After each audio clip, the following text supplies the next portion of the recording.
신학과 교리의 교통정리자 성경대로 믿는 사람들 2022년 6월 통건 363호 어떤 위선자의 스터디 성경 한승용 킹제임스 성경 신학교 교수 한국인에게는 남이 하면 나도 하는 민족적 특성이 있다. 일명 모방 강박증인데 어떤 유명인이 멋진 옷을 입으면 그 주에 그 옷이 완판되곤 한다. 최근엔 현 대통령의 새 구두가 완판되었다. 킹제임스 성경을 따라하는 자들은 한둘이 아니다. 한글 킹제임스 성경이 최초로 출간되자 하나님의 승인도 받지 않은 자들이 너도 나도 한국어판 번역에 나선 것이다.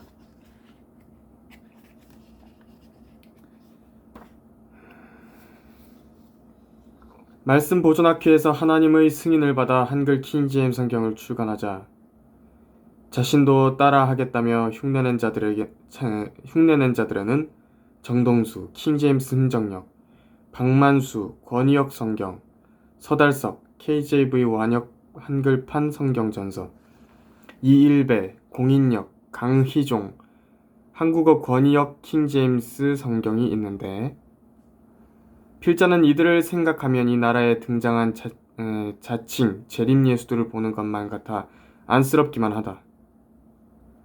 자신을 하나님이라 하는 자들이 우리나라에 무려 50명이나 된다 하지 않는가? 마귀는 모방의 천재이다. 신약 교회사에서 그 유래를 찾아볼 수 없는 마귀적인 일들이 이 자랑스러운 붉은 악마의 나라에서 일어나고 있는 것이다. 신드롬이라는 말은 어떤 것을 좋아하는 현상이 전염병과 같이 전체를 휩쓸게 되는 현상을 가리키는데 이 나라에는 재림예수 신드롬을 넘어 킹제임스 신드롬이 휩쓸고 있다. 필자는 지난 4월 어느 일간 신문에 난 기이한 광고 하나를 보게 되었다. 성경이 잘 안 읽힌다는 분들도 술술 읽히는 신기한 성경.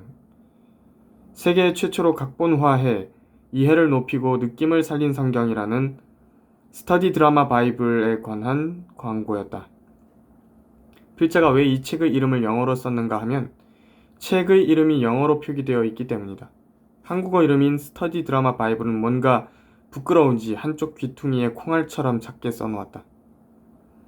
역자는 자신이 초대 이스라엘 대사임을 과시하는 박동순이라는 인물인데 자기가 초대 이스라엘 대사였기 때문에 유대인에게서 나온 하나님의 말씀을 잘 번역했을 것이라는 암시를 주는 듯 했다.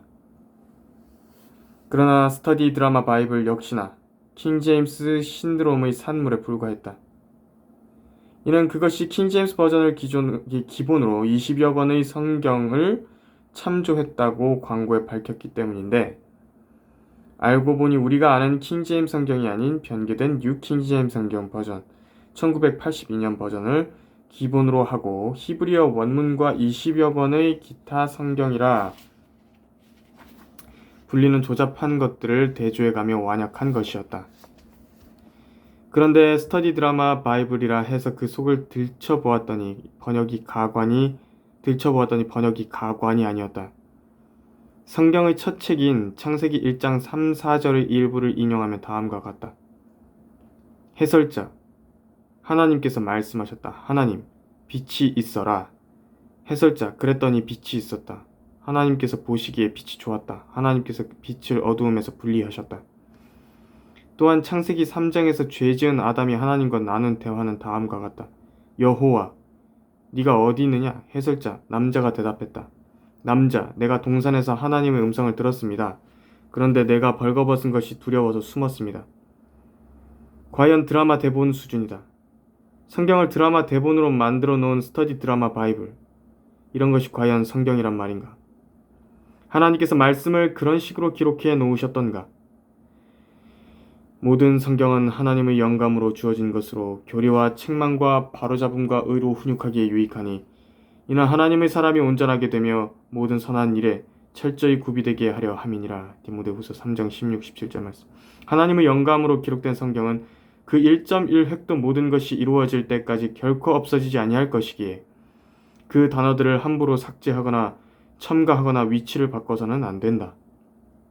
그런데 이 드라마 바이블은 변개된 성경들을 참조했기에 바른 성경과 비교했을 때 36,000군데가 틀리고 신약에서만 2,200단어가 삭제되었으며 없음이라고 표기된 구절이 13구절이나 된다. 세상에 없음이라고 된 드라마 대본도 있는가? 그것도 모자라서 해설자라는 존재를 등장시켰는데 해설자가 도대체 누구인가? 이 이상한 책은 하나님, 여호와와 예수님의 말씀이 붉은 글씨로 되어 있고 기타 상황 서술은 모두 해설자의 설명으로 되었는데 이처럼 해설자라는 존재가 하나의 인격체로 제시된다.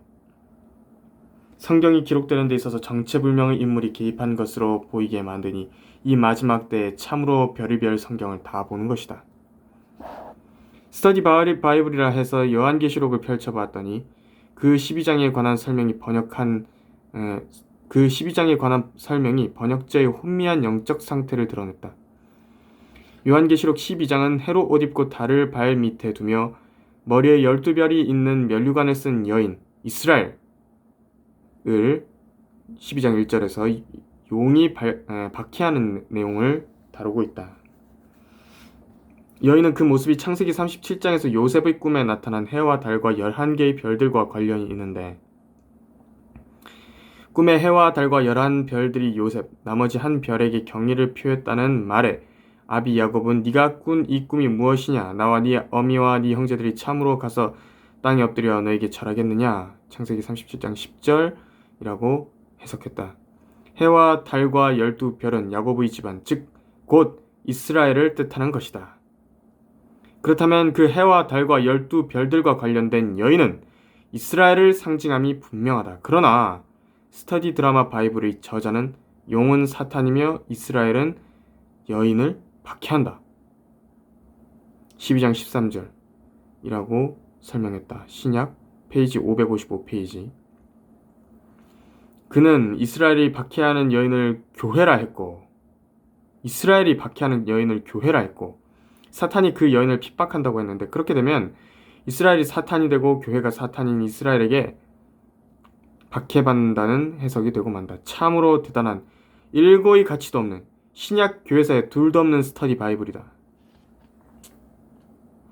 국내에는 킹제임스 신드롬에 사로잡힌 스터디 바이블이 한 종 더 있다. 이름하여 스터디 성경전서다.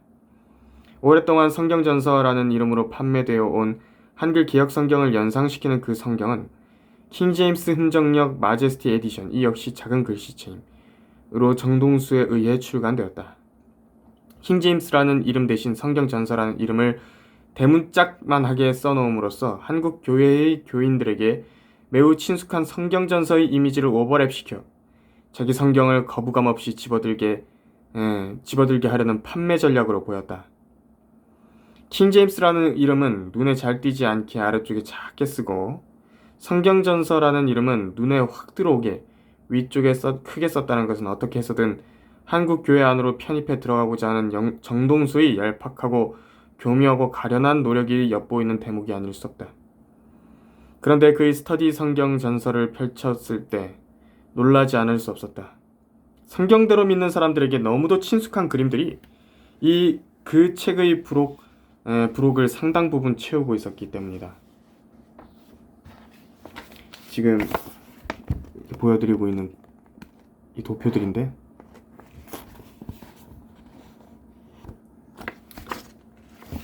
이 좌측의 첫 번째 그림은 클라렌스 라킨의 예수 그리스도의 재림, 말씀 보존학께서 펴낸 책입니다. 12페이지의 도표 두 번째이며 동저자의 역작 세대적 진리, 페이지 18, 19페이지에 더 자세히 그려져 있다. 그 아래의 그림은 정동수의 스터디 성경전서의 부록, 지도와 선도의 74페이지에 모방된 것을 한눈에 봐도 라킨의 표를 표절했음을 알 수 있다. 좌측 세 번째 그림은 세대적 진리의 도표 적그리스도와 이방인들의 때의 일부인데 스터디 성경전서의 지도와 선도의 77페이지에 의심의 여지 없이 표절되어 있다. 또한 본 지면 우측에 있는 13페이지 도표는 라킨의 예수 그리스도의 재림의 도표 4번 그것이다. 정동수는 그의 지도와 선도 80페이지에 그것을 표절해 놓았다. 눈이 의심스러우면 두 도표에 기록된 영어 알파벳에 주목하라. 좌측 상단부터 ECWJ 중앙 하단 상부의 PHKTA까지 불못 G를 제외하고는 동일하게 표절되어 있다. 지금 보면 이게 라킨의 책이고요. 거기에 써있는 알파벳들과 이 밑에 흥정역에 들어있는 도표의 알파벳들의 위치와 그 불무 G를 제외하고는 다 똑같다는 거죠. 이외에도 세대적 진리의 소중한 도표들이 스터디 성경전서의 지도와 선도에 상당수 표절되어 있는데 세대적 진리의 사람의 삼중성이 사람의 세 요소로 교회와 왕국의 왕의 조상 부분이 처녀 탄생, 예수님의 계보로 지금 표절이 되어 있다는 얘기죠. 그리스도의 위대하신 생애와 사역이 그리스도의 생애와 사역으로 유대인이 유대인으로 성경 예언의 날들이 예언의 날들로 다니엘의 70주가 다니엘의 71회로 영의 세계가 지하 세계, 지옥으로 교회와 왕국이 교회와 왕국으로 상급에 대한 심판이 보상의 심판으로 사탄 이 세상의 신이 사탄 이 세상의 신으로 새 세대가 만물의 회복으로 표절되었으며 본 논단 다음 페이지에는 세대적 진리의 천년왕국의 땅 우측 도표가 천년왕국의 성전과 도시라는 선도로 표절되어 있음을 제시해 놓았다. 표절은 법률 용어라기보다는 윤리적 개념이다. 타인의 저작물을 자신의 저작물인 것처럼 공표하는 것을 말하는데 타인의 저작물을 무단히 이용한다는 점에서 저작권 침해와 유사하지만 클라렌스 라킨의 저서들처럼 보호기간이 만료된 저작물을 표절하는 경우에는 저작권 침해는 아니어도 표절에는 해당되어 윤리적 비난을 면할 수 없다. 한두 도표도 아니고 대체 이것이 무슨 짓이란 말인가? 정동수는 라킨의 도표들로 자기의 스터디 흥정력을 도배해 놓았다. 세간의 기계공학 박사로 알려졌는데 정동수 교수는 자신의 공학 박사 논문도 이런 식으로 썼는가? 자기가 번역했다는 흥정력에도 너는 도둑질하지 말지니라가 있을 텐데 필자는 정동수의 비리를 폭로하려는 것이 아니다. 그런 일로 사람들이 관심을 사는 데에는 아무런 관심도 없다. 사람들로부터 오는 영광이 아닌 하나님께로부터 오는 영광을 구해야 한다고 나의 주님께서 가르쳐 주셨기 때문이다. 나는 사람들로부터 영광을 받지 아니하느니라. 너희가 서로 영광을 받으면서 오직 하나님으로부터 나오는 영광은 구하지 아니하니 어찌 나를 믿을 수 있겠느냐. 요한복음 5장 41절 44절 말씀. 정동수는 예수님을 믿을 수 없고 예수님에 관해 계시된 성경을 믿을 수 없다. 사람들로부터 오는 영광이 탐이 나서 배교한 교회들의 기웃거리는 자가 어떻게 예수님에 관한 모든 진리를 믿을 수 있겠는가? 그러나 진리의 영이신 그분이 오시면 너희를 모든 진리로 인도하시리라. 요한복음 16장 13절 말씀. 정동수는 우리를 모든 진리로 인도해 주시는 성령님의 인도를 받는 하나님의 아들들이 아니다. 성령님의 인도를 받는 하나님의 아들이 아니다. 로마서 8장 14절에서 진리의 일부만 믿고 믿기지 않는 것을 내다 버리는 것은 성령님의 인도를 받는 그리스도인의 태도가 아니기 때문이다. 예수님께서는 우주를 재창조하신 창조주 하나님이시다. 예수님에 관한 모든 진리를 가르쳐 주시는 성령님께 배운 클라렌스 라킨은 정동수가 표절한 세대적 진리에서 다음과 같이 재창조를 가르쳤다. 아담 이전의 태초의 땅, 이 창조는 말할 것도 없이 무한한 과거의 일이며 그 정확한 연대를 알 수 없다. 이것은 창세기 1장 3에서 5절에 묘사된 첫째 날의 시작이 아니다. 창세기 1장 3절에서 31절에 기록되어 있는 6일 동안의 일은 하늘들이나 태양계 밖의 우주공간이 아니라 형체가 없고 공허한 물과 어두움이 스며들기 이전의 땅을 회복하는 것이었다. 태초의 땅이 창조된 후 측량할 수 없는 시간이 지났다. 분명히 이 땅은 가장 아름다웠을 것이고 땅 위에는 식물들과 고기와 가축들이 덮고 있었을 것이다. 얼마나 이 상태가 지속되었는지 말할 수 없지만 여기에 엄청난 재앙이 발생했음이 틀림없다. 그래서 땅은 형체가 없고 공허하게 되었으며 물과 어둠 속에 잠겼다. 세대적 진리 말씀 보존학회 페이지 46페이지 인용입니다. 성령님께서는 정동수와 같은 모방 강박증에 걸린 한국인에 대해 그러한 자들은 기만하는 일꾼들이요 이것은 놀랄 일이 아니니 이는 사탄도 자신을 빛의 천사로 가장하기 때문이라. 사탄의 종들이 의의 종으로 가장한다 하더라도 큰일이 아니니라. 그들의 종말은 그들의 행위대로 될 것이니라고 말씀하신다. 재창조를 부인하는 자가 재창조를 가르친 라킨을 표절해서 스터디 성경 전설을 팔아먹고 있는 것이다. 남의 도표들을 도둑질해서 돈을 벌어먹고 있다는 얘기다. 양심이 죽은 그는 재창조를 믿지 못했고 멀쩡한 리플레니쉬 창세기 1장 28절을 가득 채우다로 변개시켰다. 리플레니쉬라는 말씀만 보면 입에 거품을 물고 다른 단어로 대체하려고 안달이 나는가? 리플레니쉬를 보면 다시 채우다로 읽히기 때문이다. 이것이 성경 변개자들의 실체이다. 리플레니쉬라는 말씀이 성경을 기록된 대로 믿을 의향이 전혀 없는 자들의 마음의 생각들과 의도들을 판별한 것이다. 히브리서 4장 12절 말씀. 정동수가 말씀 보존학회 세대적 진리를 표절했습니다. 그래서 자기 성경에 마치 자기 것인 양 그렇게 해가지고 올려놨습니다.